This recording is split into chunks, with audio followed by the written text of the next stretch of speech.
Greetings and welcome to the first episode of Season 3 of Things Fall Apart, our podcast here at the Human Restoration Project.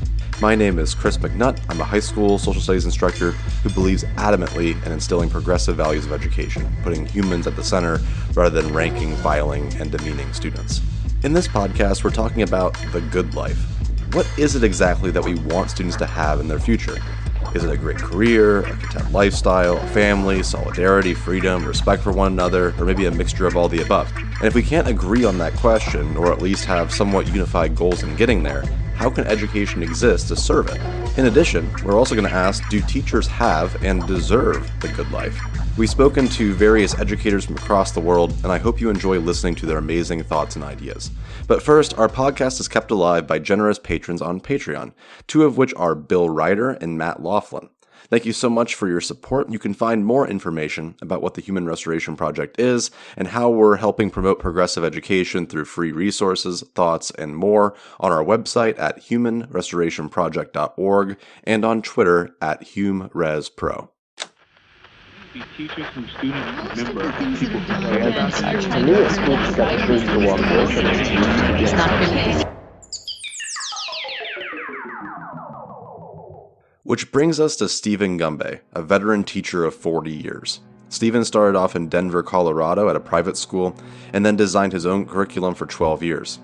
Stephen then said, I had a parent say, you should take a group of kids to Kenya. And so I was like, wow, I'll do that. And quick story was it all worked out, and I just fell in love with rural Kenya. It really shocked me to see like Maasai kids with no electricity take 9 courses and do extremely well, and yet walk across the savannah to school. And there was sort of a discord between that and teaching essentially rich kids at a private school in Colorado. I just felt the need to put my energies into a place that was different. It's something really called to me. This started a journey that took Stephen across Taiwan, Zambia, Kenya, Hong Kong, Myanmar, and eventually Ethiopia, acting as a science department chair and building secondary, primary, and preschool programs. He essentially took every opportunity thrown at him, dealing with for-profit organizations, which quickly turned him off, governments who removed all older American expats, and full direct government takeovers of schools. And now, back in Ethiopia, he's consulting a large private school on the first steps of a progressive education journey. The detailed experiences in each of these places has just been incredibly, rich. And in many ways, it has not been good. Now, I would say in general ways, the people who run schools, whether they're private or they're international schools that are not for profit, there is a lot of incompetency and mediocrity in the way schools are run in every one of these places. And quite honestly, the only good head of school I've ever worked for was the one back in Colorado in the beginning. And I haven't seen experienced anybody abroad that was above mediocre. And yet the children have been just fun and good. I mean, kids are kids everywhere. And the learning aspect of it is, being in the classroom and creating things that see kids become excited about learning and turned on to learning. That's been the same everywhere. And that's the real joy of all of that. The business of education has got some immense challenges ahead of it.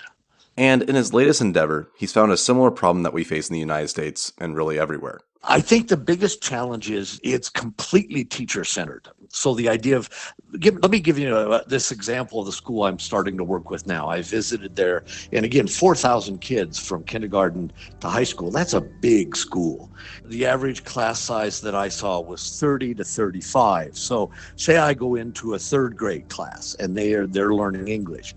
Well, they're only budgeting in their time frame 2 sessions a week for English. And what they do is the teacher gets up and he's teaching grammar rules. So here in Ethiopia, that's very standard. The regional teachers are trained in universities in rules of grammar. And it's all rote learning. They don't really understand the English language, but they understand the rules. So they'll have a sentence and they'll tell the kids, maybe they'll do introductions, sort of how we do introductions, what's formal and what's informal. And they'll call 2 or 3 kids up to do that. And then they'll move on to the next example. So in a class that I watched for 45 minutes or so, there were probably 5 kids that had a spoken moment, an interactive moment. And the rest of the kids just sit there at attention. And they note things in their book, what's ever written on the board, they write down. That isn't really learning, and it goes completely against how kids learn language. The research shows that they can learn 10 to 12 words a day. And none of that is sitting in a chair and copying off of a board. It's all social. My biggest challenge in working with teachers is to realize that they've got this whole thing backwards, and they shouldn't be the center of anything, and to turn it over to the kids, So when you've had a teacher who's been doing this for many years and has a lot of pride in the way they're doing it, you can't go in and imply, listen, you're doing this all wrong, even though that's exactly what I'm thinking. You have to find an incremental way to introduce new things to them. But the vast majority are just extremely resistant to change. So it's teacher-centered, it's like I'm the fountain of information. And again, you've got 30, 40 kids, maybe more. So compliance and order is really important. I want to try and get these teachers, particularly the ones that are motivated at this new school, to just try the idea of setting up group work. Put the kids in their own conversation groups, make 12 groups of kids. It's not Stone Age mentality, but it's a Bronze Age mentality towards education. You can't really fault people because they were educated that way. If we are to establish the good life for students, we have to have teachers who understand what it is that they're trying to do and how they're going to get there. Teacher training programs may bring up progressive ideas. I'm pretty confident most educators know who Dewey is. But in practice, we're typically taught to be directors of a traditional system, as in how to reach particular standards in an efficient way and how to do well on standardized tests. After all, that's what our future employers will likely want. The question then becomes, how can we train teachers to teach progressive values? How can we train them to be basically rebels in the system that doesn't have a student's best interest at heart? And even more so, how do you convince a traditional teacher that what they're doing is, wrong? Well, you have to do a little bit of everything, is my view. It came home to me in very, very difficult ways when it first came to Ethiopia and I was a science department chairman. There were a group of old veteran British teachers. Most of those Brits that I've met teaching abroad feel they've got the answers. They know the gold standard. The rest of the world just needs to get with the program. And then they do the same thing. I had 9 faculty, and 7 of the 9 disliked me right away. I go into a class every day and say, I hope this goes well, but at night I go home and say, wow, could I have done that better? The best teachers I've ever worked with are very harsh on themselves. They're very tough critics, and they're always looking for a better way to motivate. And if you're a good teacher, it's a very humbling profession because you can feel great one day and just, have a great lesson plan the following day and it just falls. And so you need to be freshly creative. And if you're freshly creative and you have energy, the kids pick up on that and they'll come with you. But the old Brits just were so angry with me. So I just asked in the first meeting, I said, I'd like us, since we're all new to each other, I'd like to know why we do what we do. Why do you like working with kids? What do you enjoy about teaching science? And they thought that was the most absurd thing for me to ask them. They were insulted. And so here I came from research where being fresh and attacking things and problem solving and working together was just natural. And I thought that would be a way to introduce trying to look at some new things. And it just became a battle because they were insulted by that approach. Towards the end, I said, how can you use a handout from 1982 in a biology class? And I said, why can't you get excited about what's new out there and show the kids you're learning with them?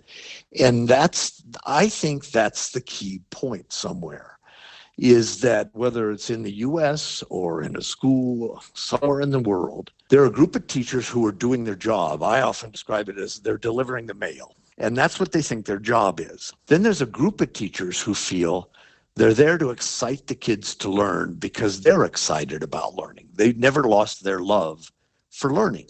And I think that's a critical difference. So that seems like we're at a crossroads, right? If someone's closed-minded and they're not willing to accept changing how their classroom looks, and if they think that they're superior or infallible, they're not going to ever consider that what they're doing is wrong. which I suppose means that the only way to go forward is to fire closed-minded teachers.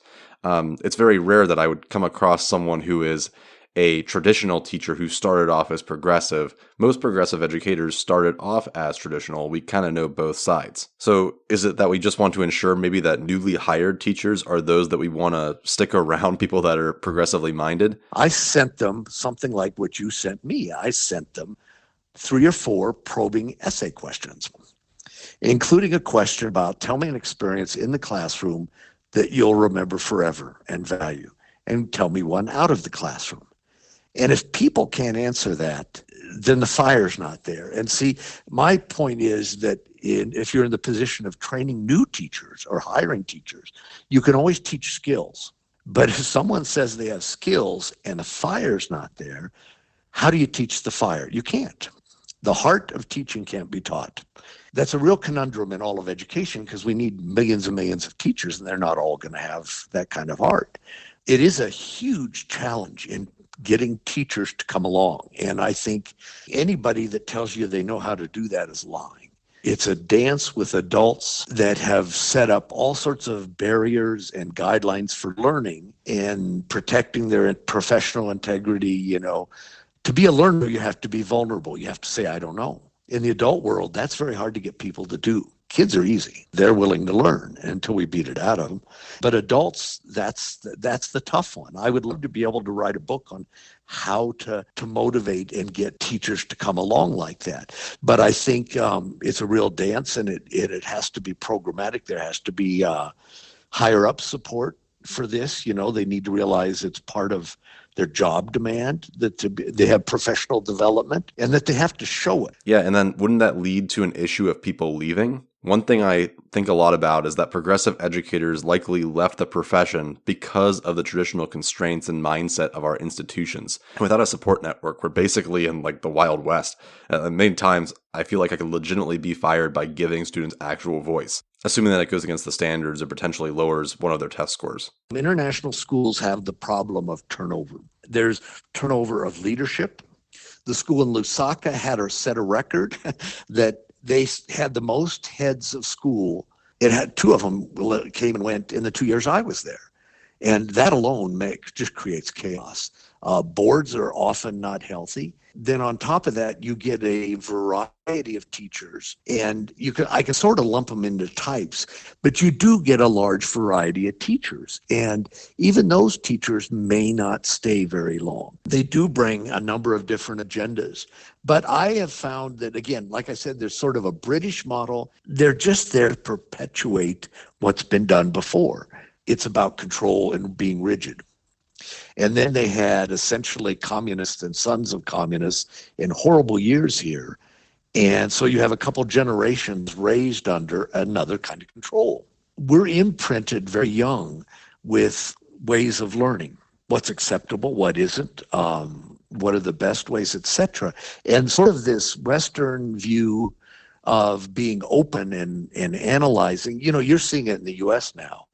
You're seeing a huge minority of people in the U.S., I'm not going to go into politics here, but you see there's a significant part of the country that is not progressive, is not open-minded, is not intellectually curious. But some of the challenges in international schools, when you throw in the cultural context, you know, look at Myanmar. It's a military-controlled, government. You see that effects in the way people think and the way they deal with authority. There's a lot of teaching in Asia that's real nice because Asian kids overall are incredibly respectful of authority. And so you'll see teachers who have taught in really tough schools in the UK or the US or in South Africa, and they love coming to Asia because you don't have any discipline problems. You may have kids having nervous breakdowns because they got their first B, but that's your crisis for the year. To be clear, the implication you're making is that this authoritarianism, the academic rigor, is not necessarily a good thing? No, not necessarily at all. I would have kids sign up. I'm going to take the SAT again. Well, how many times have you taken it? Well, this is my 6th time. I said, what are you doing? Are you crazy? I don't even remember what I got on the SAT now. There's very little joy in learning. And so the school I was at, the American school in Hong Kong, it called itself an American school, but the headmaster was a Scottish guy he used to come to assemblies to make sure the girls didn't have fingernail polish on and that their socks were the right length. He wouldn't come to listen to music, or the kids were just amazing what they could do. And he just wanted to check their socks and their fingernails. So that told you what kind of a manager he was. And then the principal, he was just worried about everything in order and make sure we keep these parents happy. And he was a very fearful man. And I had a group of ninth graders in like homeroom, and they had all these classes. And at the end of the day, they had like a 15-minute homeroom. And we had a meeting where someone said, we've got, what kind of work can we have them do in those 15 minutes? And I said, nothing. And they looked at me like, no, we have to use this time. And I just kept quiet. I refused to do it because these kids, they would be taking 2 or 3 APs. They push all this, and then they leave school and they go to something at night, cello lesson or something. And at the last 15 minutes of a day in high school, they can't put up their feet and talk to each other or talk to me about an issue. So I just used to shut the door, and we had a fun time as we unwound at the end of the day. Or I'd show them a Monty Python video to get them to realize, there's more to life than worrying about grades, because their parents were quite neurotic. And so to me, I had to be a counterweight. And I think actually any effective teacher realizes after a while, the group of kids they have, you need to be a counterweight for whatever kind of negative influences or kids are bringing to class, what's missing. And these kids didn't have a lot of healthy, fun connections with adults. We're all human, There's some days you're just like, I can't do it today. And that's okay. And to tie this back to training teachers to doing what's best for students, to give them human-centered approaches that care and love them, how do we actively encourage that rather than it being something that's subversive or something that you're doing in spite of what authority says? How can it be more explicit? When you're teaching teachers, you can't fall into the same habit that you're criticizing schools for. It shouldn't be teacher-centered. I'm not there to tell them how to do something. I want to sit down what I did with the primary school teachers here. We ended up with 9 teachers all. Now that sounds small, but we started there. We used to have the most fun faculty meetings. I led them and I had somewhat of an agenda, but I said, I want to run this like a graduate seminar. We're all equal here. The American National Academy of Science, in the US has these 2 series, How People Learn and How People Learn Too. They're just wonderful things. And I said, I want to take a chapter a week or chapter every other couple weeks. You go read it and we'll come back and we'll discuss it. And I wanted to sort of mentor and coach them. I didn't want to teach them. I did show them some videos to excite them, to show them teachers who had completely reversed their teaching and let the kids decide, for instance, in AP biology, which labs they were going to do. And so I got them thinking about that, but I wanted them to realize that we were learning as a group. I didn't have all the answers. The kids that we had here in Ethiopia, we had a very mixed group of kids, and they were all trying to learn English, and they offered a lot of challenges, but it was real fun because we could do whatever we wanted. And that's how I approached it. I said, I'm not here to tell you the 10 commandments and this is what we do. Let us figure out how to do this. But I want you to know what is learning. And so we started with some of that. And it was great. They really appreciated it because I found out one Australian lady had a lot of good education, particularly in English language instruction. I felt very much like a coach. We always enjoyed our meetings. We laughed, we pushed each other, we demanded a lot, but it was all for the kids. And it was all for us to enjoy what we were doing. I think we got to remember that I know when I've been in sessions where someone's given me professional development, I'm almost a cynic going in because most of them are boring and waste my time. No one's ever actually got me directly involved. There was one exception. It was a writing workshop that I went into thinking, oh, this won't be very good. And it was wonderful. Why? Because they all put us to work. And we were prompted and then let go. And we got to know each other. We formed bonds. We listened to each other.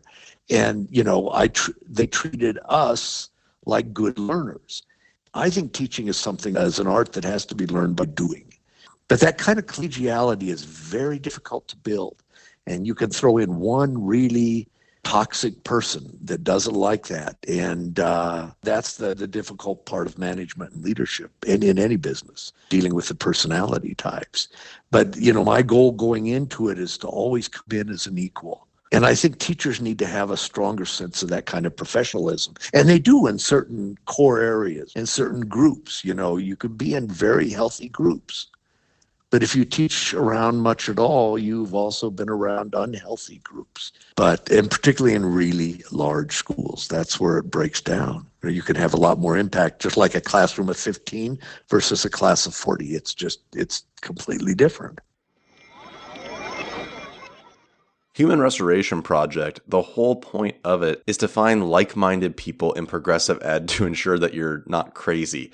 I know when I first got started with these things, I read a few books and it felt good that authors agreed with me, but it was really hard to find people that actually thought that the traditional system was wrong, that weren't someone acting outside of the education system. There are plenty of teachers out there in many different pockets who believe these things, who maybe aren't allowed to share their thoughts, maybe are kind of hesitant to be more frank about it, but there's a lot of them. And I think that we need something that helps unite us all, and that is meant to be the Human Restoration Project.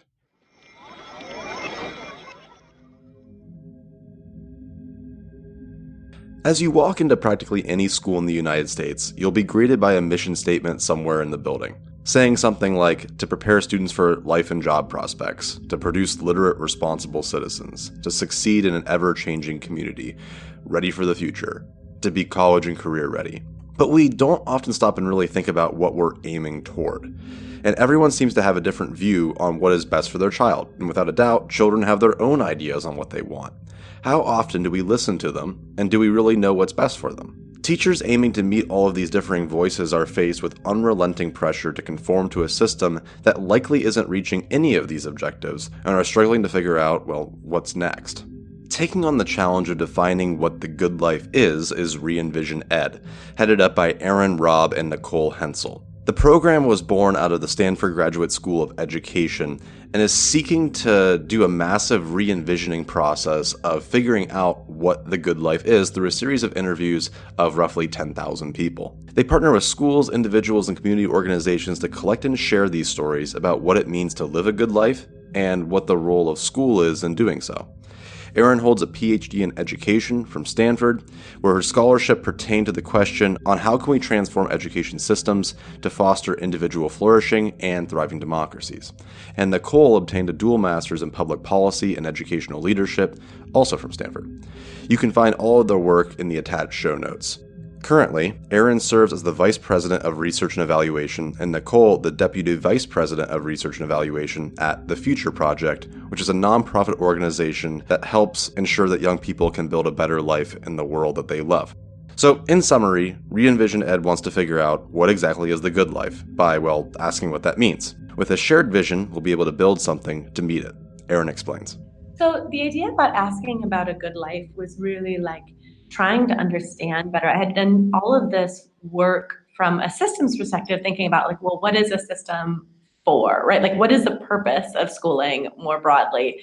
And came out with, across whether it be sociology or economics or teacher training or, whichever body of literature, whether it be policy, that there were kind of four major ways of thinking about the purpose of school, four purposes.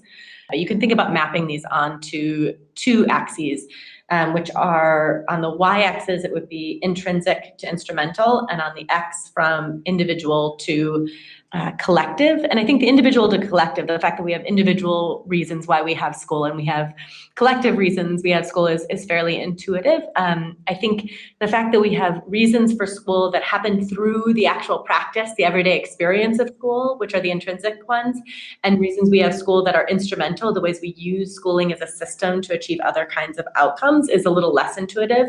And intrinsic reasons, so something that happens through school itself, through the experience of school that's individual, is the classic human development. This is how do we ensure kids learn literacy? How do they develop empathy? These kinds of things that an individual develops curiosity over time. If you think about intrinsic and collective, this is the socialization processes that school serves. So this is how do we socialize citizens into a shared set of values? How do we create a sense of who we are at the micro level and at the macro level, at a national level, right? what does it mean to be American, right? And who belongs and who doesn't. Those all happen through how we do school and how we learn how to be with one another. So those are the intrinsic purposes. Those are individual possibility and social possibility. On the instrumental side, you have social efficiency, which is like the classic economic kind of perspective on schooling. A lot of policy, this is the like, how do we make sure we can grow our GDP? How do we make sure we have enough STEM workers? How do we make sure we have enough teachers, right? Like, how do we make sure we fill all the different positions in society and compete as an economy? And then on the individual and instrumental, you have individual efficiency, which is like, how do I make sure my kid ends up at the top of the socioeconomic system oftentimes, or makes it, or in a better framing, how do we make sure they make it into the right job for them, right? How do they navigate this system to get the outcomes that they care about most? But it's not really necessarily through the schooling system itself. It's by like accruing the credits. So essentially, Re-envision Ed aims to figure out how people view education in these lenses, then find a way to share how people plan on getting there. And what came out of that work of creating this kind of meta framework for putting all these different ways we talk about the purposes of schooling into one conversation, I really wanted to understand, because like oftentimes we conflate these. And if you talk about social efficiency and human development in one sentence, what you need to do to achieve those is often different. And so you just like end up muddling what it is. I think this is why we have a lot of issues in terms of our conversations about school, because we want to achieve all of those purposes, right? But like what it means to do that can be slightly different. And I think that's particularly true if you try and design for the instrumental purposes. I think if you design for the intrinsic, you get all four. And that's a much longer conversation as to like how, but like if you design for the experience itself, I think that you can create a system that achieves all four purposes. Where I think right now we largely design for individual efficiency, which I think is highly detrimental. What I was really curious about was like to what extent there would be a shared vision. And I wanted to ask about a good life, because oftentimes when we ask about school, if you go and ask somebody, how are you going to re-envision school? They have all kinds of implicit assumptions. You can think about the theory of change of being like, what kind of lives and society do we want to create? What do we think the role of school is in creating that? Is my school doing that or is it not? And if not, why not? And I think that almost all of our conversations start on if not, why not? And we rarely understand, even if we're aiming for the same kinds of lives. And you can't understand people's diagnoses about what's wrong with schools unless you understand about the kinds of lives they think they want to create and what they think the role of school is in doing that. And to do this, Re-envision Ed is cataloging stakeholders, students, parents, community members, teachers, administrators, and more, and asking a series of questions on what the good life is to them.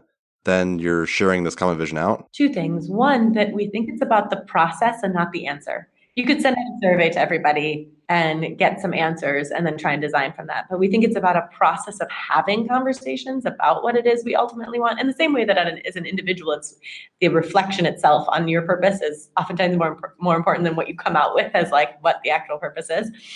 And then two, that I think we often think about school as preparation for the future, but in the same way that Dewey would talk about that as being a false way of looking about it, like it's actually about living today how you want people to become, right? Like we are like how we create habits of being for ourselves and with one another is the kind of society we're going to create. And so it's not so much about some future state, but rather about how do we live that now. And note, you can view all of Re-envision Ed's work, including videos and transcripts, on their website. Nicole adds, we believe that this kind of conversation cannot draw solely from the opinions of policy elites or researchers, but it truly needs to be a collaborative meaning-making process that involve stakeholders across the country, parents, teachers, students, community members. And so that is why we set the ambitious goal of capturing the voices of 10,000 people across the country and asking them to articulate their theory of change or schooling. So what makes a good life? What kind of society do they want to live in? Do they want their children to live in? What is the role of school in creating these lives in these communities? And do we think schools are currently playing that role? And why or why not? And then do you think others agree with you? And we hope that these conversations, three main things. The first of which is that we hope that the conversation itself is really powerful. I think something that Erin mentioned earlier is that it would be relatively easy for us to send out a Google survey to 10,000 people and say, hey, what do you think the purpose of school is? And we might get some interesting responses. And in fact, I think there is like a poll that does that currently. But what that doesn't allow for is to allow space for reflection, to sit down with someone that you love and grapple with tough questions. And we believe truly that the power of the 10,000 interviews is not just in the number 10,000, but is in the process of meaningful reflection with people you care about. So after we've gathered this data and we begin to interpret it, Erin likens our classrooms to a garden, and in this case, a tomato garden. There are two things that teachers have control over, and it's not the like size, redness, or like actual full development of the like tomato, an individual tomato itself. what they have control over is the school and classroom environment they create, and they have control over the experiences they design. And it turns out that human beings, similar but different to tomatoes, we'll just keep pushing this metaphor, depend very heavily on the social environment that they're in, and that we have social psychological needs that are just as important as our physical needs. So like food and water we need, and you can think of Maslow's hierarchy of needs, right? But there's been a huge amount of research around like these core social psychological needs, and we have needs for a sense of autonomy, so a sense that like our actions are volitional. Need for competence. This is from social self-determination theory, Ryan and DC. It's like 40 to 50 years of research. We have a need to feel competent, and that doesn't mean in the way we often use that in schools, but in the sense of like, I can predict that my behavior, what the result of my behavior is going to be. So you can think about that if you have a very unpredictable environment, it undermines your sense of competence, right? Like if you can't ever predict day to day what's going to happen, you feel less confident in it. We have a need for a relatedness with other people, right? We are like fundamentally and before anything else social creatures. And so the need to feel seen and to be related to others is a core need. And then from a different body of literature, we have a need for meaning. Like we are meaning-making creatures. And part of that is like purpose, right? So you can think about that, but we make meaning in lots of different ways out of our life. You can think about that through religion, through philosophy, lots of different ways of making meaning. But we have these 4 core needs. And when we design environments, I'm gonna go through a couple design principles. But I think one, there are things you can add. So for like autonomy support, you give kids more choice, you give more direction, you allow them the freedom to think about what it is that they want and how it aligns with their interests, right? There are also things that stand in the way. So I'm going to first go through the things that stand in the way, because oftentimes we think about adding things in, but actually it's just, I think we've largely designed schools to stand in the way of our ability to meet our core needs. And so thinking about that, alienation and anomie. So when rules are too tight or too loose, if you have too much of a structure or too little of a structure, it undermines people's sense of autonomy and their sense of competence. If you have a high shame, all of Brene Brown's work on shame and how that inhibits our ability to relate with others, to show up as our full selves in our environments.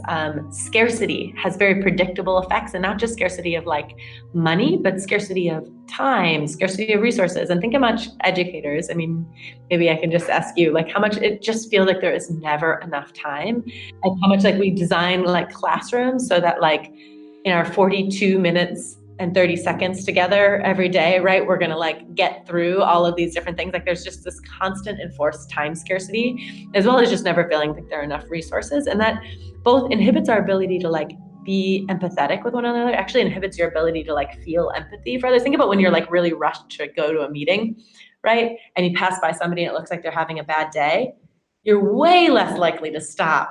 There's a ton to consider here, and if you want to learn more about Erin's research, I highly encourage you to check out her work in our show notes and at REENVISIONED. And in addition to their work at REENVISIONED, Erin and Nicole both were just hired on at the Future Project. The Future Project aims to make sure that every person can build a life and world that they love, starting with youth. And right now, our main program is one in which we put dream directors in schools. So a dream director is like a new role in a school. It's like part role model, part coach, part mentor, part educator. And they work with a cohort of students to develop a set of mindsets and skill sets to allow students to identify what it is they care about, and pursue that, and to create projects that benefit their community, right? So to think about what it is they hope to see in their school and how they want to serve other students in their school. And so we're doing a case study, for instance, right now on one of our longest running dream directors. And really it's been a whole school transformation over 6.5 years now, right? But like, and really student-led and student voice, thinking about how to shift school culture in these particular ways. So our major program is one in which dream directors work with students in schools. And I think, oh man, I know that we're in nearly 50 schools, and I'm gonna mess up the number of states because we have like 3 different sites in Connecticut, but we're in Connecticut, New York, New Jersey, Philadelphia, DC, Chicago, Detroit, LA, and San Francisco. We've just launched a new program, which is a 3-day version. So you can think about dream directors as like really intervening in the entire ecosystem, right? Creating like a greenhouse, if you're thinking about that metaphor. But we've just launched Future Camp, which is, how many sites are they visiting? They've done 3. 10? But I think they're visiting 10 sites, and it's like a 3-day intensive transformative experience for students where they go through a lot of the different exercises. They meet other students from other schools. So I think about 150 students from around the community come together and learn about each other and envision for their community and learn the skills to kind of begin driving change themselves. So in summary, check out these programs and see if they interest you. REENVISIONED Ed is a free learning experience for your students to share their story and open that dialogue, as well as you could take the survey yourself.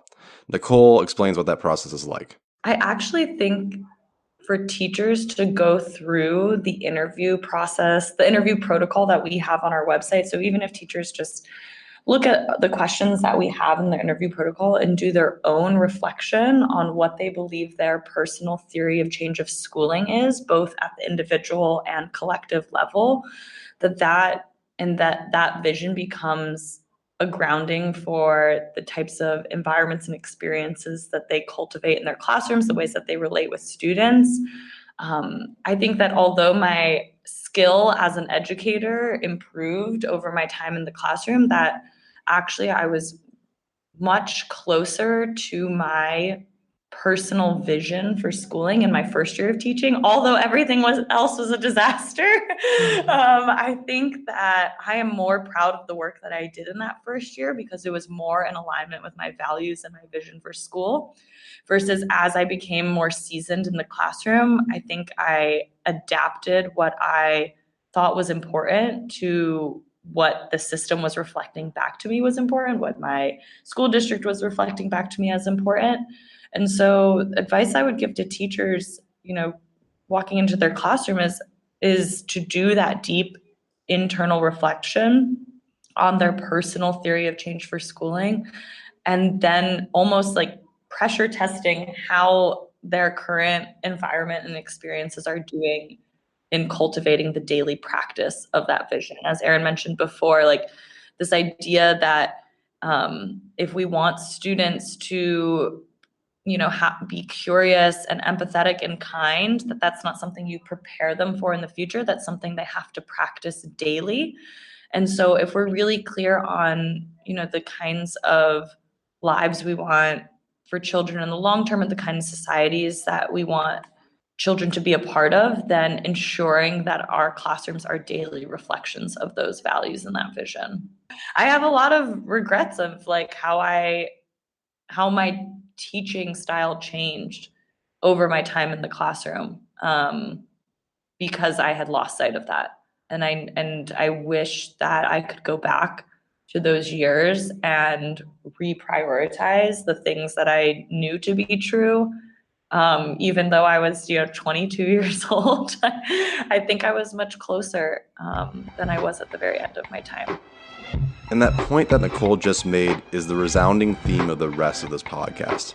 There's so much to unpack and discover as we push for progressive educative values, letting children learn, removing rank and file standardization, stopping feel-bad education, and ensuring teachers are empowered to do so. I mean, the question becomes, how do we even do that? And how can we maintain our sanity while we push our developing collective vision?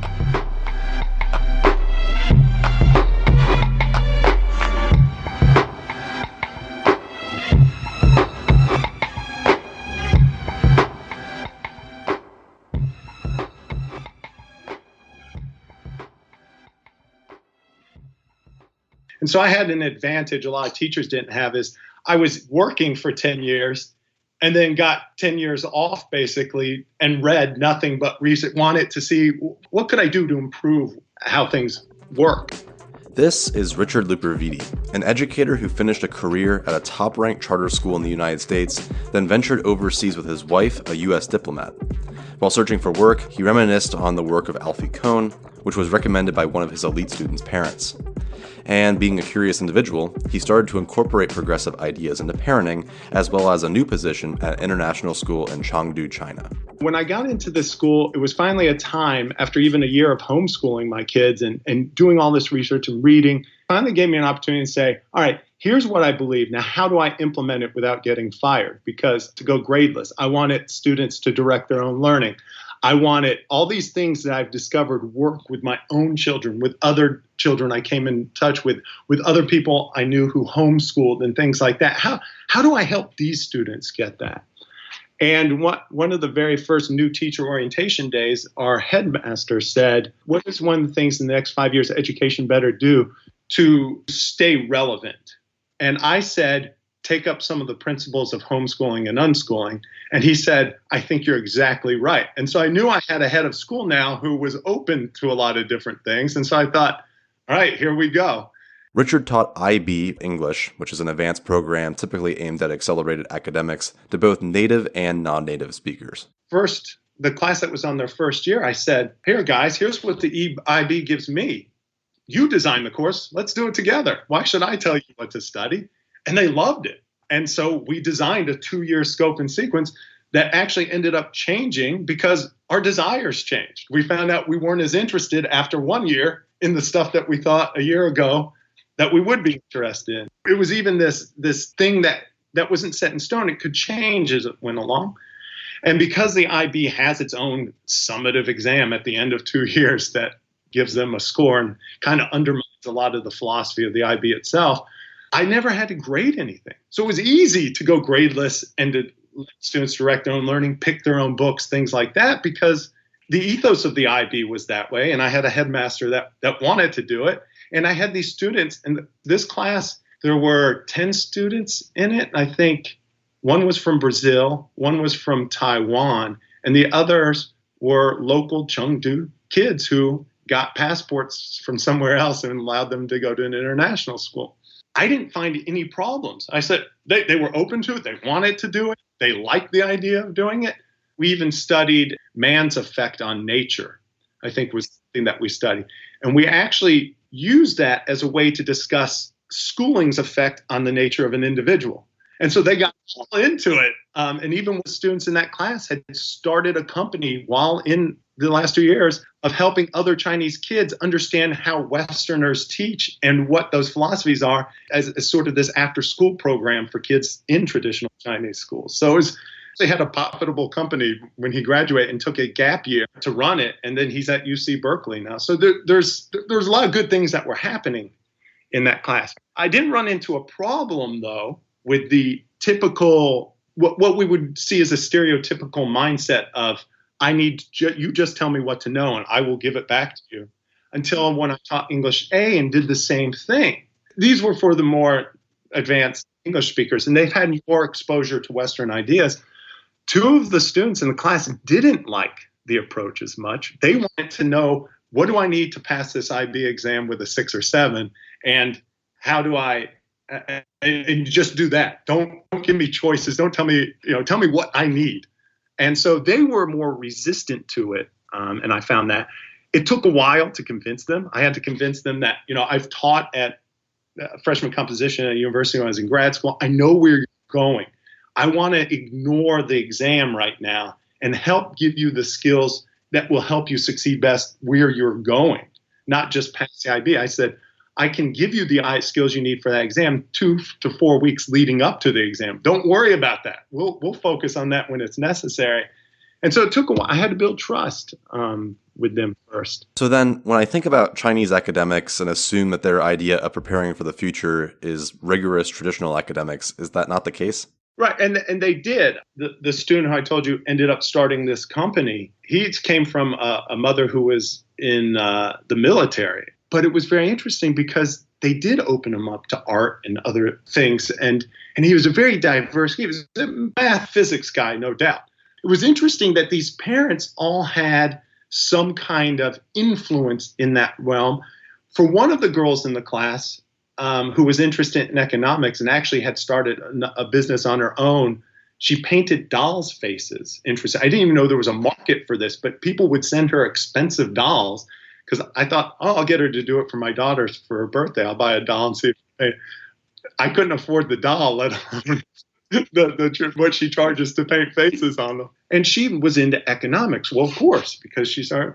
But her dad actually, during one conference with her econ teacher, said, what do you think about a girl studying economics? So her interest in this was maybe even a rebellion against this oppressive force in her life. But otherwise, there were a lot of students in that class who had parents that were very open to these ideas as well. And that's what I have to be grateful for as well. Not only a headmaster, it seemed like a convergence of a lot of forces at one time, but I had parents who never questioned, and I couldn't believe this, that I never gave a grade during the semester. This is especially important in 8th grade English, where there was an ABC grade. Never questioned the fact that not one assignment ever had a grade on it, but at the end of a semester, their kids had grades. They never questioned that because I had a whole room of kids working on different things. I had 6 of 12 kids in this class working on their own novels, and by the end of the year, the 6 of them had 50,000 plus words at least of their own novel. I had other students who were in that class said, I want to work on this genre of writing. So I taught them how to look at a piece of writing that people have published in this genre and pick out little things to play with, little formal elements to play with, and do that on your own. You can do that. And so they would submit writing, and I'd give them comments and give it back. And then they would work on a new piece and then rewrite this other piece. And so I let them establish, what kind of grade do you think you deserve for this? And then I talked to them after we each have a conference, 10 minutes with each kid. And they would tell me what they think they earned. And I had no reason to distrust them. It's amazing how few A's you still have when kids are grading themselves. And kids, I'm like, I'm not giving you a B. I'm going to give you an A. I'm sorry. I refuse to listen to you on this one because they've been beaten down so long. And a lot of the feedback was, thanks for making me realize I could write, that I can learn to write, that I have something valuable. But the parents never questioned any of that. I think it was just they trusted me. Their kids always came back with, Mr. Loepe is doing this thing with me, and I really enjoy it, and I feel like I'm learning. So what I find interesting about your story is that it seems like progressive education practices just fall into place and work. We spend so much time trying to figure out how to engage kids with gimmicky lesson plans or make them comply with grades or outlandish drill and kill practices. Certainly funding our education systems better to lower the number of students per class would be really beneficial. But even in spite of that, do you find that your stress and well-being as a teacher improved because you adopted progressive ed? It became loads easier because I quit planning. I quit writing lessons. I had years of that. I got lucky. Every job I had in education after grad school, I had to design my own curriculum from scratch. I started at a school that was adding grades as they went along. So I was in on writing 9th grade curriculum, in on writing 11th grade curriculum. I taught at St. Albans in Washington, D.C., which is all boys school, elite all boys school and National Cathedral School. They allowed me free reign to write the curriculum when I taught 7th grade. People have always allowed me to write curriculum and design lessons and all that. So I never worried about not being able to come up with something on the spot. I had this years of experience.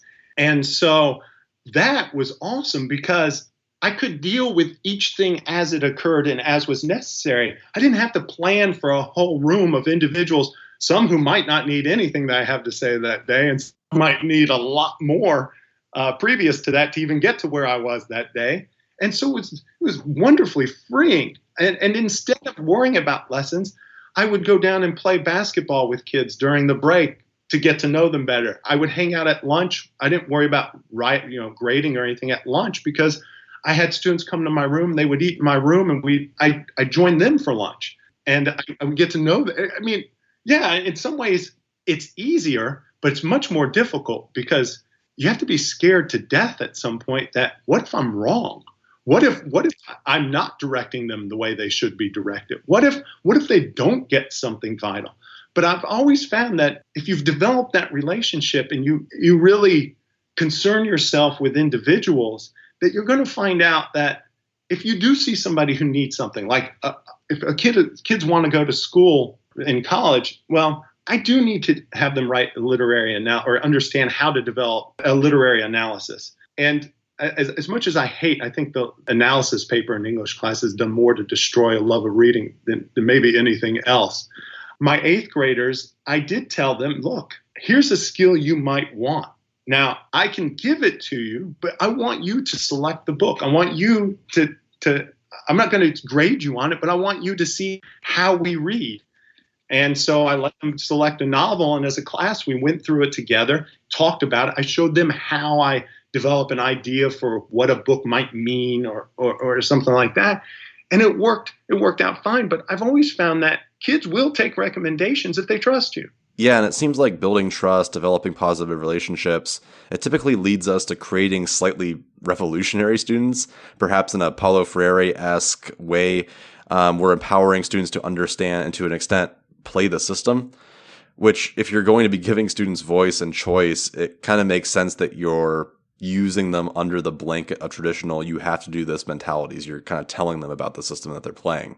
I have used that we're rebels against the whole system thing to motivate. I mean, that one class, the English B class that everybody bought in pretty quickly, I decided to give them sort of that final lecture thing. I said, look, we've been talking all year.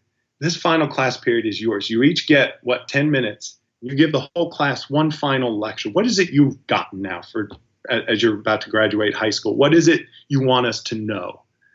And I didn't know it was going to do this, but it ended up turning into a big crying fest about we've learned more than it. This is the class that we've learned stuff in. This is the way that, and I'd never done that as a way of, seeking praise or something like that. It was a way of giving them another chance to voice us. What is it you really want everyone to know now that you're graduating about your experience? I even found out that one of the girls in the class who wanted to go study in Korea and go to a Korean university. And interestingly enough, I spent a year and a half teaching in Korea too. And we talk about Korean. She was teaching herself the Korean language. I was the only person who told her that she should go and that I loved it. And everybody else was telling me, why would you want to go there, blah, blah, blah. And she, on that day, broke down. I had never even known over the last 2 years my support of her dreams there meant so much. So at the very end of that class, I said, look, I've never asked you guys for a favor, but on this last test in English, your English B exam, I'm going to ask for one favor, and that is prove me right. That's the only favor I want. If you do well on this exam, you're going to prove me right, and you're going to prove yourselves right. You're going to prove to everyone that there's a better way, a more humane way, and that the numbers showed that grade on that exam for them was almost a full point higher than all their other exams. During the summer, I found out all the numbers, and I've since had lunch with some or things like that, or been in communication with most of them.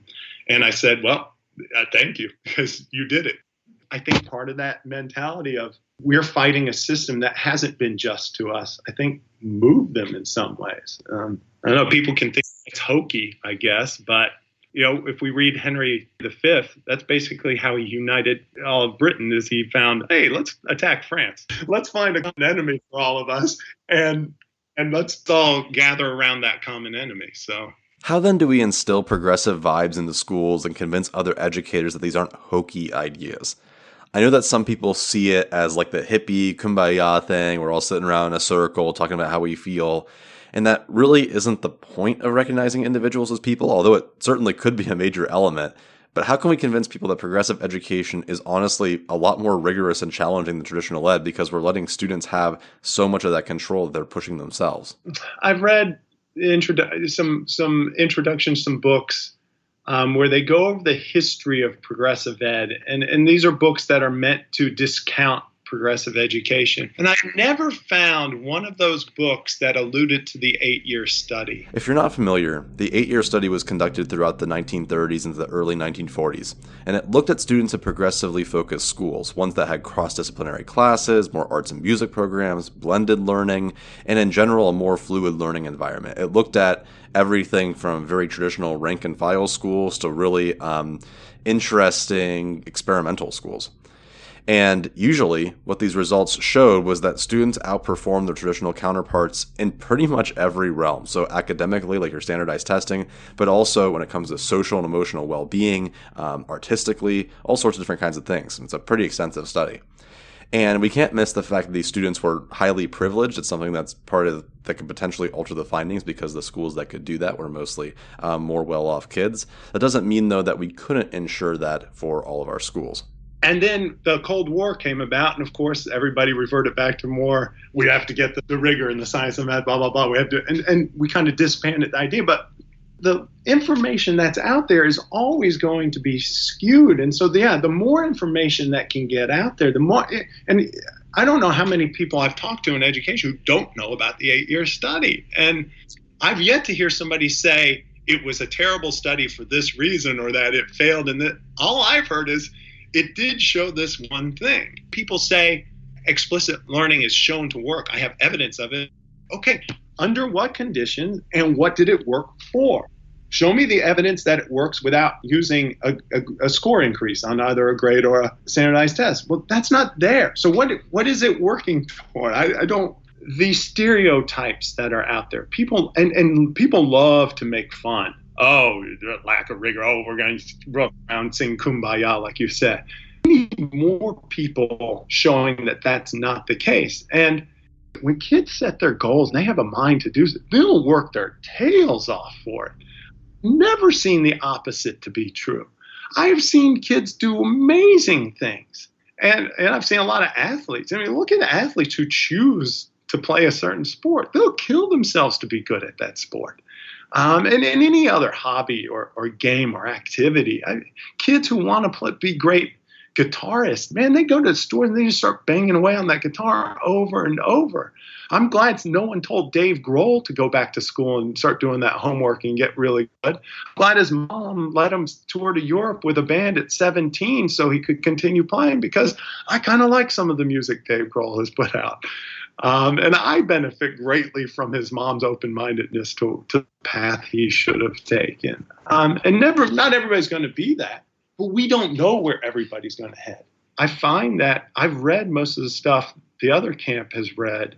They haven't necessarily read the stuff I've read.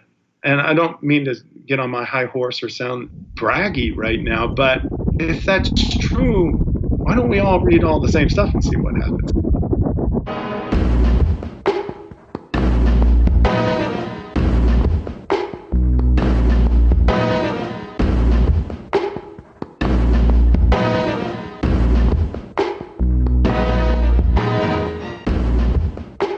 I always believe strongly that every child and every human has gifts and strengths that really place them in a valuable role in society. We all have our different strengths and weaknesses and a place where we're needed within society. Anne Connolly is a special ed and inclusion specialist in Ontario who has been teaching for 20 years, embracing a progressive mentality.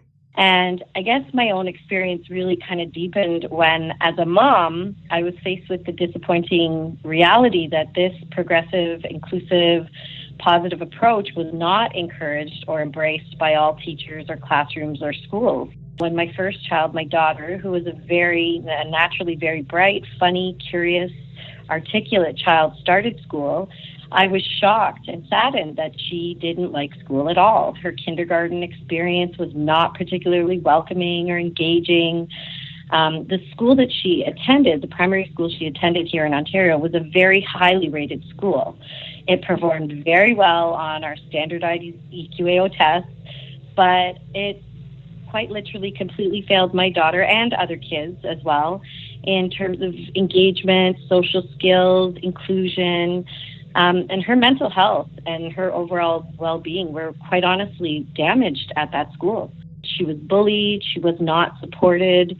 She was made to feel stupid. She was humiliated and ultimately, not supported by the adults in the buildings, for all the way from the teachers to the principal. And me as a teacher, I kind of knew how to try to get in there to get that support for her, but we were not successful. And we witnessed firsthand how detrimental such an unsupportive negative school environment could be, how detrimental it can be on a child. And she had everything else going for her. This is a child who came from a great family, a great home life, socioeconomic status. She was at an advantage, at a privilege from the beginning, and it just destroyed her. At the time, it really broke our heart, but as I've healed my heart, I've become stronger in my own commitment to positive progressive education. And like I said, it was always there, but it just made me realize that, wow, it really isn't everywhere. And it needs to be. It's so critical and I love how you guys call it the Human Restoration Project. There's no other way to say it. When you were talking about positive progressive practices, can you go into more detail about what those are? Going from strengths, giving the kids choice, giving the kids voice, letting them have a say in the classroom environment, letting them, not everyone does well sitting at a desk. So again, flexible seating, these are just some of the things. Technology these days, assistive technology is fantastic for so many kids. I mean, it's a universal design for learning in the sense of it's not just good for kids who have learning disabilities, it's great for all kids. And these are the kinds of things that we have to just, I think maybe teachers sometimes are afraid to take risks and to, think outside the box. And so it's very, it seems easier to just check off the curriculum and follow that very safe plan.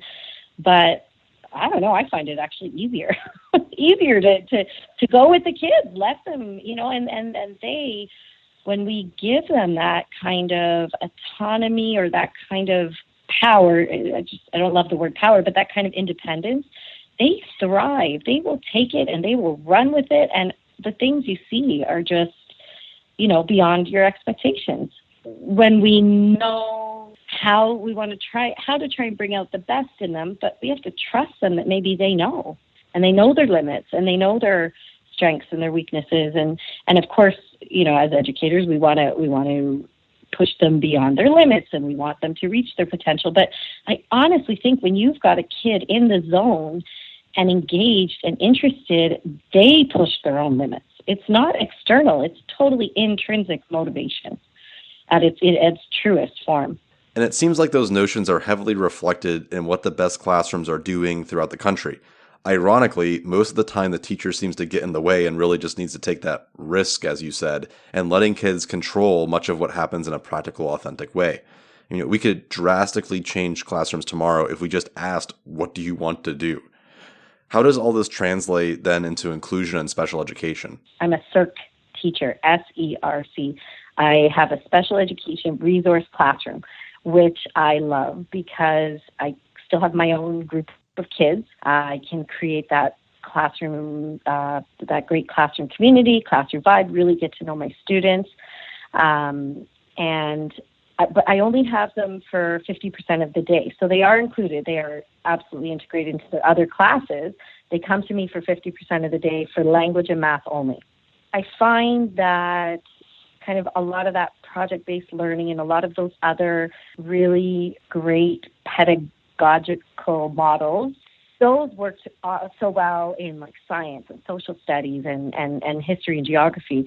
In language and math, I do have to do it. It's a little bit different in there. I teach primary, so I teach the younger ones. So we're kind of starting from the beginning.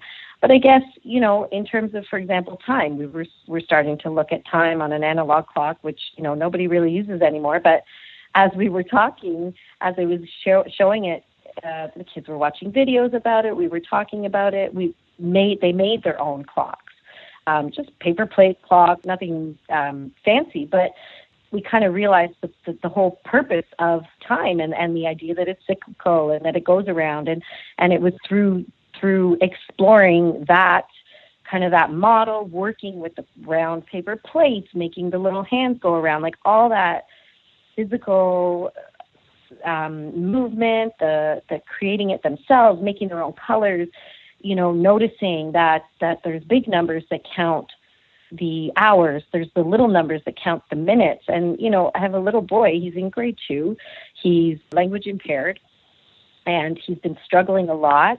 But once he realized the connection between like the hours and the minutes, he was able to tell time to the quarter of an hour, to 15 minutes. And that's not even part of his grade 2 curriculum, never mind the fact that he's on an IEP and, it's beyond what he should be doing. So I guess when I think about it now, it does work its way into my class, but I definitely, as a classroom teacher, a regular classroom teacher, kind of, I guess, maybe more progressive type of teaching and the student choice and voice, that definitely came more integrated with science and social studies. But I guess now that I'm thinking about it, I do it in math almost naturally, without even thinking about it. You know what I mean? It's almost not, I didn't think it was that type, but it really is.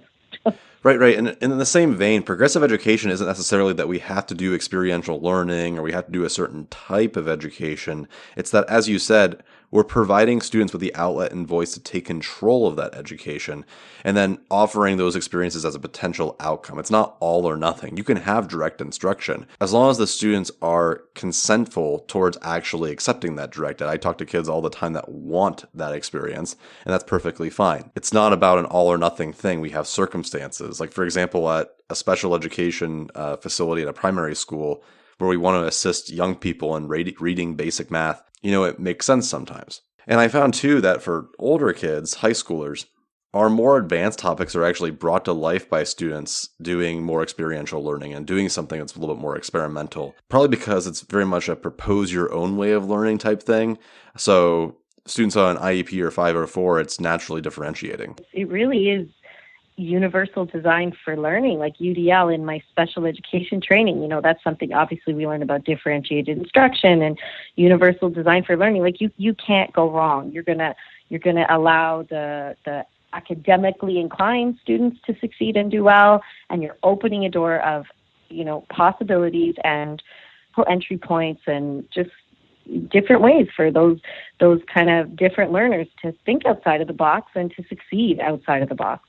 Based off your experiences of being a mother and elementary educator, what recommendations do you offer teachers who want to engage a class which is inclusive? Getting to know them, like establishing a relationship, getting to know their talents, their passions, their fears, what they're really good at. As soon as you know what makes them tick, then you use that and you weave it any way you can into whatever curriculum you're trying to teach or whatever subject you're trying to teach. So one of my little fellows, I know he's very artistic and he's really good at art. So when it came to making his clock, he got to decorate it and, add color, whereas some of the other ones who wouldn't be as artistic, they didn't go in that direction. So it gives them kind of a sense of ownership and pride and a reason to be intrinsically motivated to really want to do this work. Because a lot of times with some of these kids, some of the stuff we have to teach them is to them, it's so random, it's so unimportant. And we got to find a way to hook them and to get them interested and to show them why it's relevant or why it's valuable and oftentimes we do that by just finding something they like. I had this little boy who loved Batman. So wherever I could fit Batman in, Batman was there. Just to keep him engaged. Allowing the kids, giving them tools, a variety of strategies to kind of support them. So for example, in math, we've spent a lot of time kind of exploring different tools, for example, hundreds charts and number lines, which are really, really great for almost any type of math. Once you've kind of introduced it to them, given the kids a bunch of different experiences, exploring them in different ways, creating them, dissecting them, kind of deconstructing them, constructing them, working with them in different ways, then the students are able to kind of say, you know what, I like working with this. This is going to help me. And then giving them choice again, letting them see what works for them, what makes sense to them. We want to expose them and share different options of tools and strategies that will help them, but ultimately they need to make the choice of what's going to work for them. And giving them that responsibility and that independence, even for a grade 2 student, even for a little one. I love the point you bring up surrounding elementary students. I don't think we believe in them enough. We certainly say we do, but people assume that things like expositions of learning, celebrations when students present at the end of the year is too much for younger kids, but kids know what they're doing. They might need a little nudge towards something sometimes, but it isn't a uniform learning process for every 7-year-old. We can do a lot of different things. In the same line of thought, what are your concerns then for inclusive practice in particular? People, sometimes teachers, educators, parents, administrators, we kind of think that just by putting a bunch of kids in a class together, that's inclusion.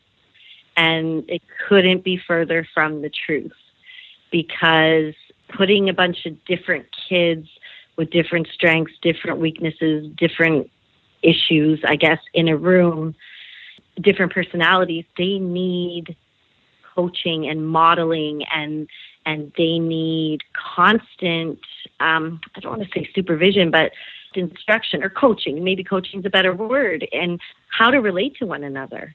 Because inclusion is not a physical thing. Inclusion is not putting them in a room together and there we have it. It's a relationship. It's a deep connection to feel included. And I think that is one of the biggest, scariest things is that teachers don't understand that putting them in the room together is one thing, but we have to teach them, coach them, we have to model how to respect one another, how to all, even if we don't like each other, we still have to find a way to get along. I know, for example, in September, a lot of classes, classrooms, teachers, they're establishing, classroom rules or classroom expectations. Things can't just be talked about in September and written on a chart and stuck on the wall. It has to be lived and experienced, and the kids have to breathe it. You have to talk about it all the time and integrate it and show it explicitly and deliberately how, well, the way you just said that to her, that wasn't very respectful. Is there another way you could phrase it? Or, you're having a difficulty with that student. How can you solve that problem? And coaching them through those things.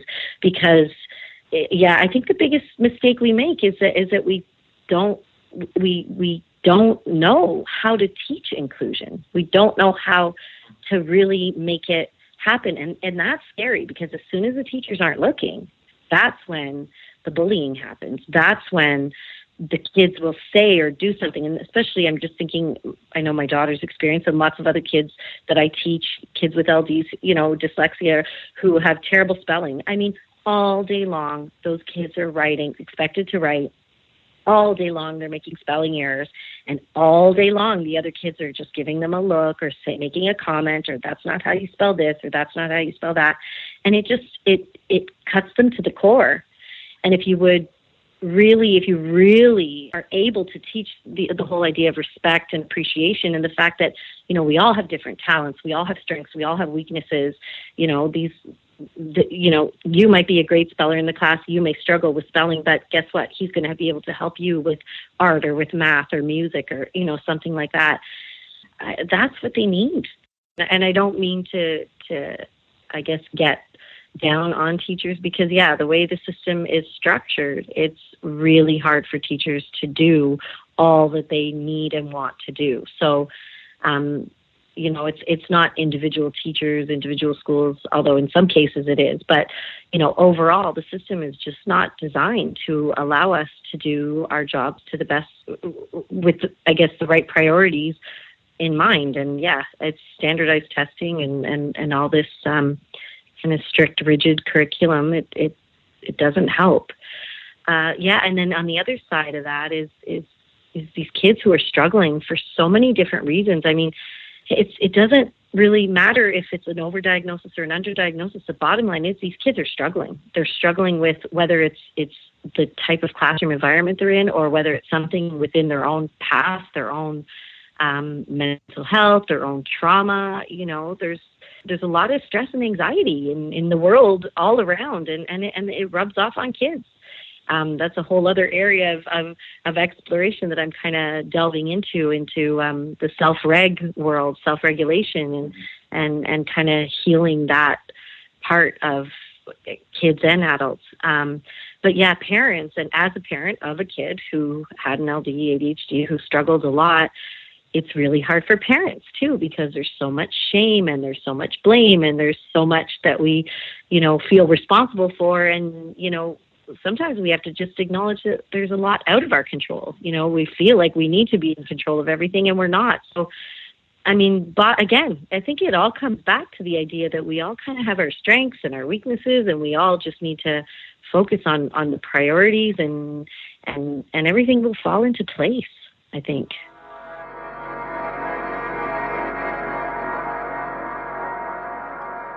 Hey, thanks again for listening into Things Fall Apart here at the Human Restoration Project. If you enjoy what you're listening to so far, be sure to check us out on our Patreon, which you can access at humanrestorationproject.org.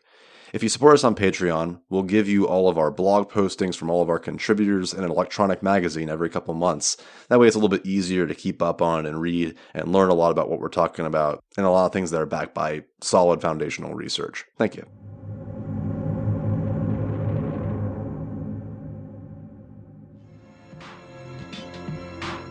One thing that I wonder through all this is, are we pushing for something that some people really don't like? They consider progressive ed counter to the goals of education or the good life, and that adds a lot of stress. Not only are teachers underpaid, undervalued, and often misrepresented, they now have the added burden of feeling like they're doing something wrong, as in it feels like bad teaching to make some of these transitions, as we're going against really what we might have learned in college, or maybe we saw in a quote-unquote good classroom growing up. Someone working really hard to change that narrative and help teachers cope is Gumbay Sharif, who has taught across middle and high schools for the last 20 years, serving as a fellow with the U.S. Department of Education, and is now an ambassador for the UN Sustainable Goals Project. He thinks it's time to develop the hashtag #SustainableTeacher.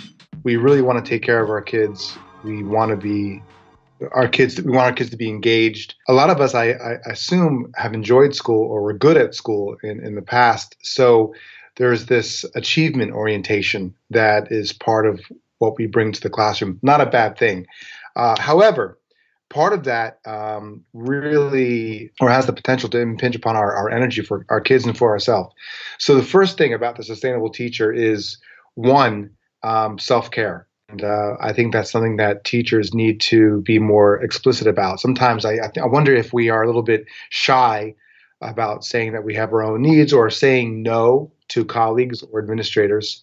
That's where I would start the conversation with the sustainable teacher, is learning to take care of the self so that you have more for your students and colleagues. Right. This overwhelming stress reminds me of Bell Hooks, who talks about in Teaching to Transgress that concept of educators trying progressive teaching practices. And she explains that students weren't sitting straight up anymore, and they weren't responding in that trained fashion we taught them to do. And maybe they were a little bit more rebellious, which makes sense because it's the first time maybe that they ever had more freedom. And then the teacher quickly doubles down on traditional practice because they became nervous, because they felt like they were losing that control of the quote unquote good classroom. Well, yeah, on my worst days, I revert to get it done kind of mode, which is not good for me or for my students.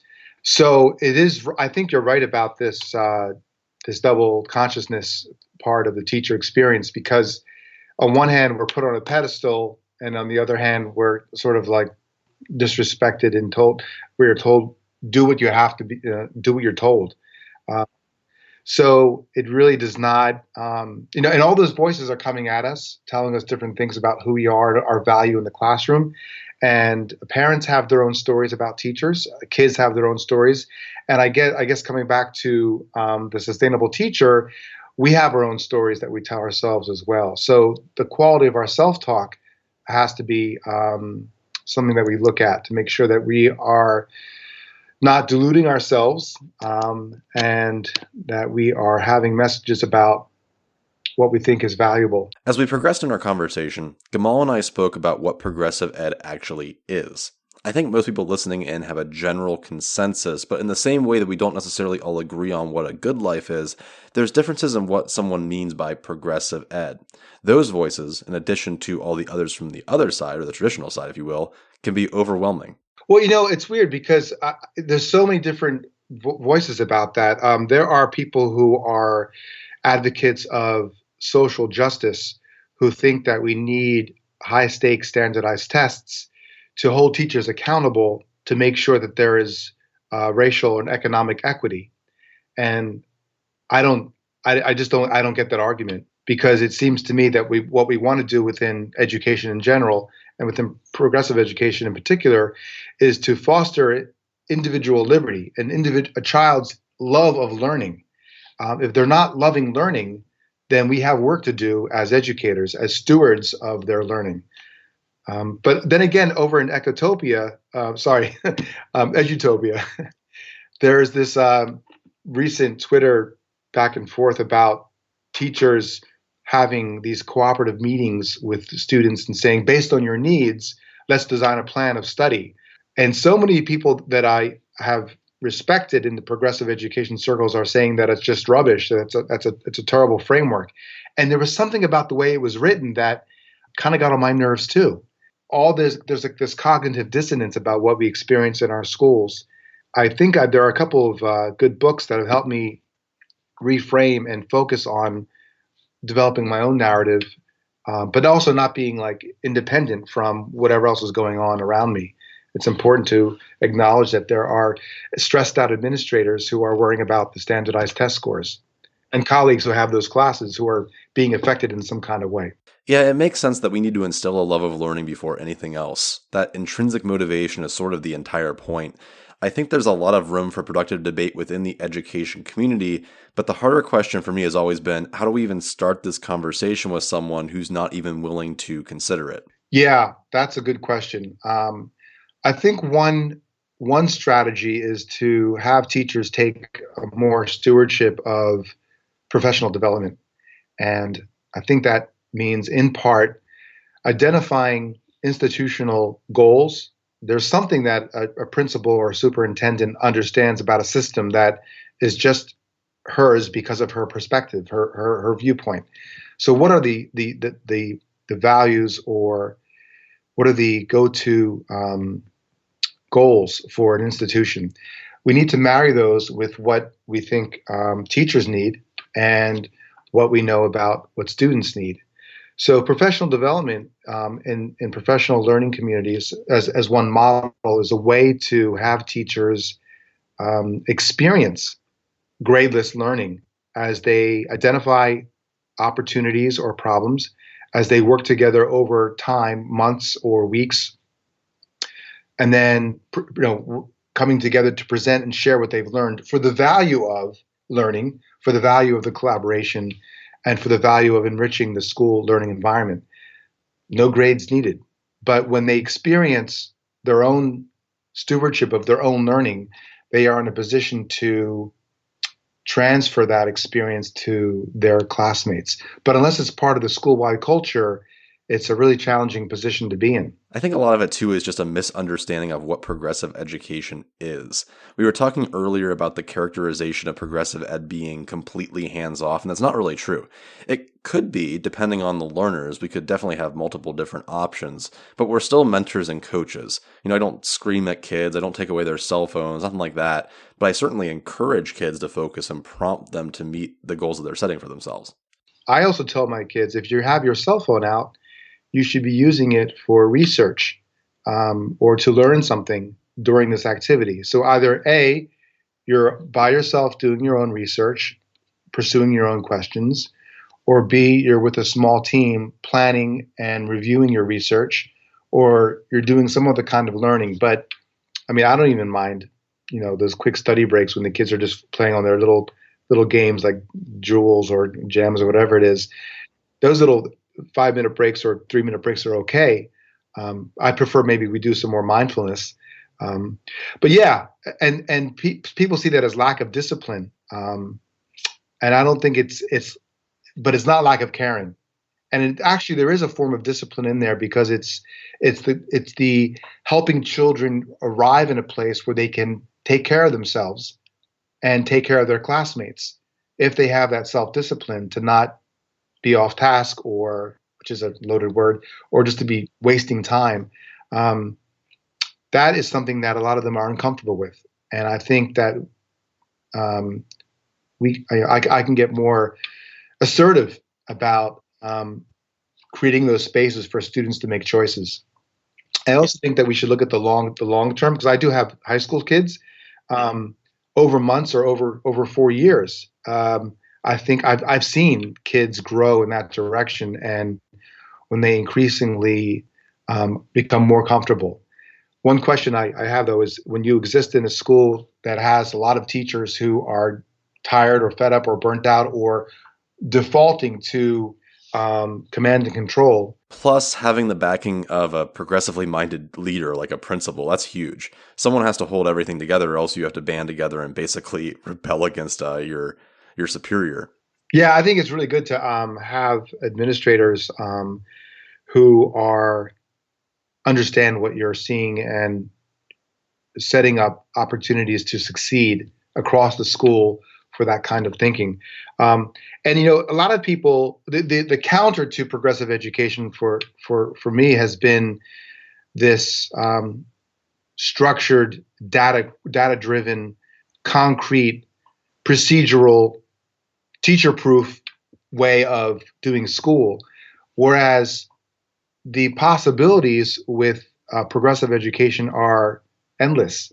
And I think that might be a little bit worrisome to administrators or colleagues, teachers, because if you have this different value of framework, what's the pathway to get kids to want to learn?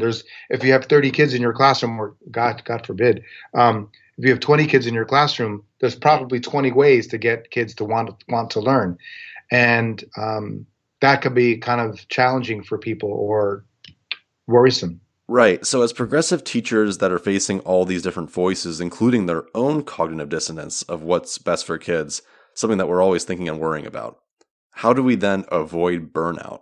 Well, and going to work every day in that setting, again, with that cognitive dissonance, knowing what needs to happen and seeing that there's not capacity, is a tough burden to carry. So one of the things that I've done to avoid burnout is take lots of naps, get to bed on time. I read a really good book by Barbara Larrabee called Cultivating Teacher Renewal, which is a terrific guide about the habit of positive thinking without hiding your head in the sand. But I also have discovered the United Nations Sustainable Development Goals as a framework for transforming curriculum, instruction, assessment, and policy. These are sustainable development is much more of a social and economic thing. For me in education, I'm like, what else are we working on? No matter what happens in society, no matter what kids are experiencing, when they walk into a school, it should be a beautiful place with clean water. It should also have opportunities for kids to understand how to conserve energy, and model that and practice that, because looking at the planet, I think we have a little window here. There has to be a commitment to like playgrounds and open space where kids can just be. And I'm not just talking for little kids. I'm talking big kids. They need to have access to nature. So every school should have a green band, a little wildlife habitat. Convert the parking lot, please, into a green space that kids can understand and be part of nature. I think it's good for their brains. And I think that advisory is a very concrete thing within the school that needs to be that can be a mechanism, a strategy, a scheduling opportunity to have the critical conversations where it's 1 to 15 or 1 to 20 a couple times a week, not just for 10 minutes to get your trans pass for the bus, but to actually have longer classes with a low bar grading, like 1 or 2 assignments a quarter. I'm getting to the nitty gritty here, but it's like the value of advisory as a way to help foster social emotional learning. I think there needs to be a real commitment to that. And when kids experience it and teachers experience it transforms the school.